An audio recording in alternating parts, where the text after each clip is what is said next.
Good afternoon, good evening, or good morning, fellow classmates. My name is Johnny, and today I will be talking about the perception of emotional intelligence and educational level on police performance. To start off, you know, have you ever asked yourself whether a college degree is worth it and whether all the time spent in school is actually effective in the real world? All right, so to start off, when it comes to policing or any job within criminal justice, it's fair to say that a well-educated and prepared individual will have many opportunities open for employment and so forth. But how does it impact in police? So some studies have suggested that officers who were better prepared, both both educationally and skill-wise, are more likely to perform their duties proficiently. Also, this research also examined on whether the acquisition of a college degree or additional training can benefit law enforcement agencies by attracting better prepared officers with higher intellectual abilities. To first start off, you know, the research, which basically concludes of articles stating whether education and intelligence have an impact on the way police officers or law enforcement agents do their job, whether it's proficiently or not. Some of the articles which had information that contained tests and other methods that determine whether intelligence and educational background were linked with performance on the job and if it had an impact on people while they did their job. One of the factors was the emotional um, factor, which also came into play. One way in which this came into play was it was because it had an impact on how officers worked within the line of duty. For example, officers with high emotional intelligence were better equipped to manage their own emotions and respond effectively to the emotions of others, while officers with low emotional intelligence may have been prone to impulsive behavior, aggression, and being burnt out, which negatively impacted their own well-being and the ability to perform their duties effectively. To conclude with that, improving emotional intelligence through training and support programs or whichever other options they have can be an important strategy for enhancing the effectiveness and well-being of police officers.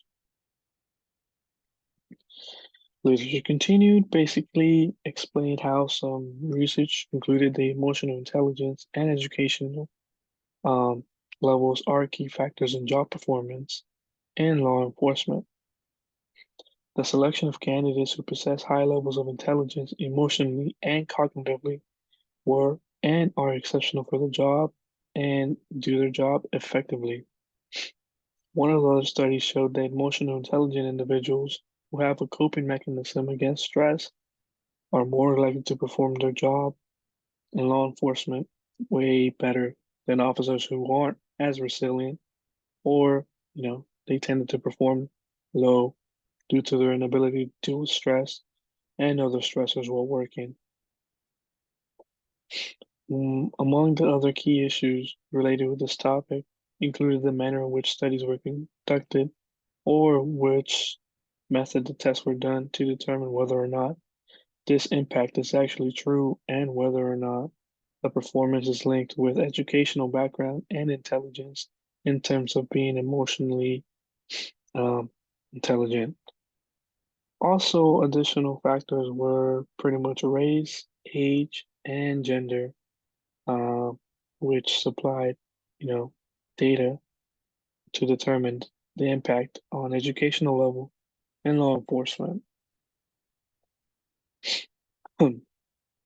Moving on to the theory section, the first theory that, you know, was used was the cognitive theory by Di Giuseppe, David, and Benicia.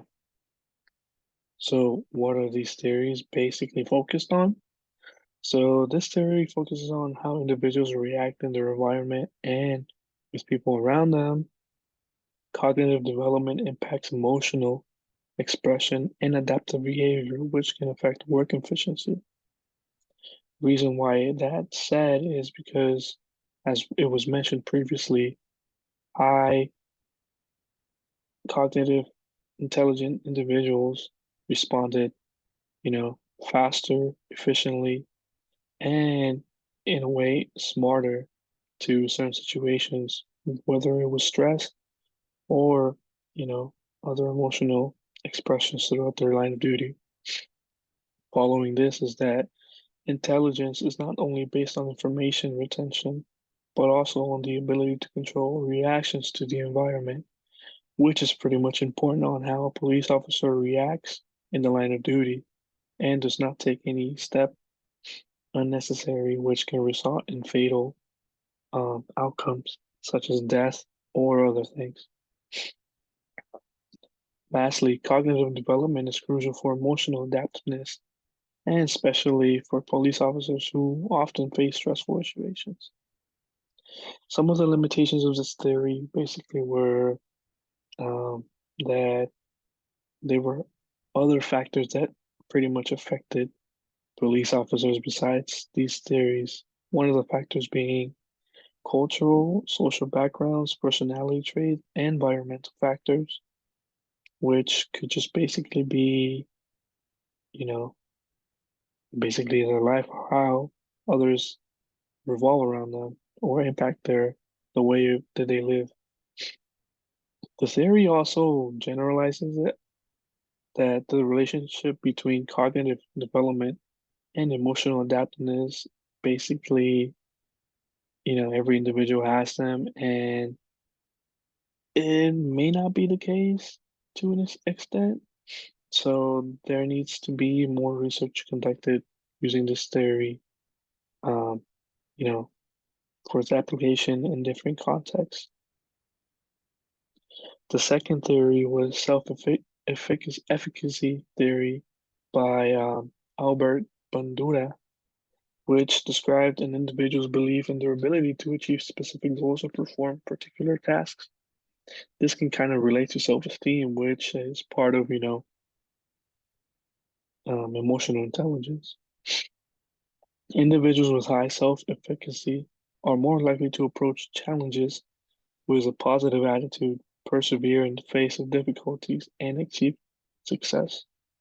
That can be brought up by police officers who are more likely to take on hard challenges or tasks and have a good positive attitude, which relates to how resilient they are with their emotional intelligence.